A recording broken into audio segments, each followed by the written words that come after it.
Simulation is a modern technology, but the cultural values can date back to ancient Greek. Plato claimed that poem and art are the emanation of physical world.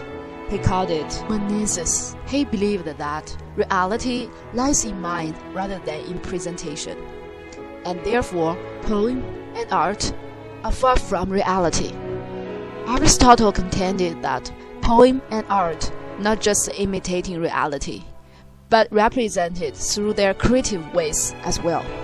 No matter how, both of them believed that the original figures are real and primary, while the simulacra of them are virtual and subordinate.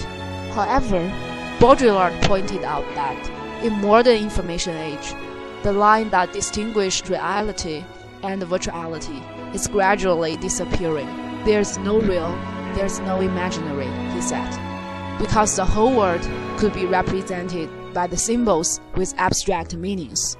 No relief, no perspective, no vanishing point, where the gaze might risk losing itself, but a total screen where in their uninterrupted display, the billboards and the products themselves act as equivalent and successive sense.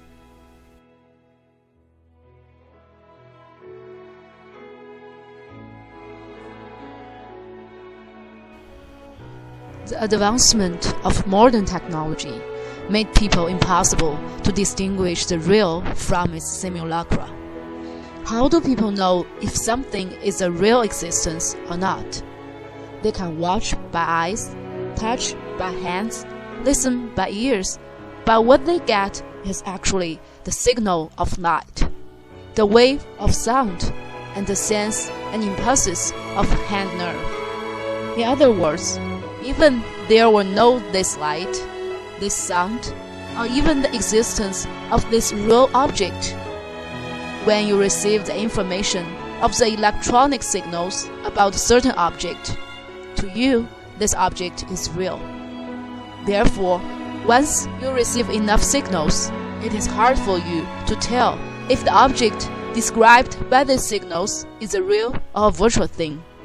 In a sense, they are the same thing. In the digital age like ours, it is especially so. People's ability of forging has gone far beyond their ability of discerning counterfeit. For instance, when there was no Photoshop, people could be sure that the images in photos are something of real existence. But how? Who would trust these photos? Given a picture, could one know it is an image made by 3D softwares or a real existence captured by camera?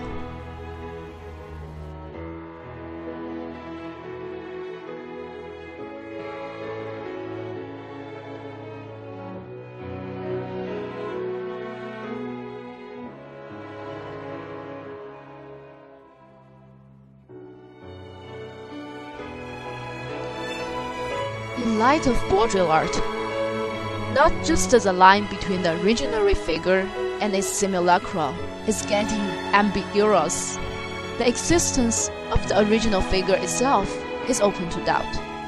For instance, in Halloween, people would dress up as, say, vampire, Spider-Man, Superman, etc. What they're acting some symbols they received from TV, movies, cartoons, books, or drama. How could they know whether their dress looked like these figures or not? Still, through the comparison with the abstract symbols they received. But are these original figures real existence?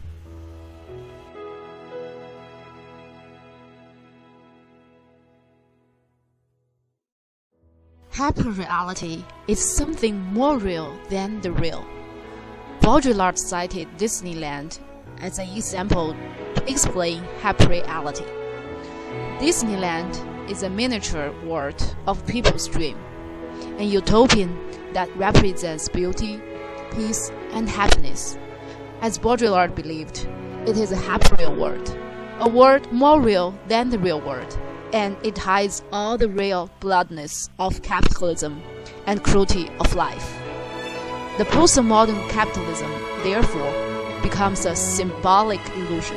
The substantiality and reality, in traditional sense, have encountered insightful question, because life itself is turning into a process of copying the imagination. He therefore proposed that all the historical, political, and cultural reality are symbols of hyperrealism, and they would eventually disappear in the midst of images. It is a sincere comment to the postmodern capitalism and a warning to the potential crisis of virtual culture.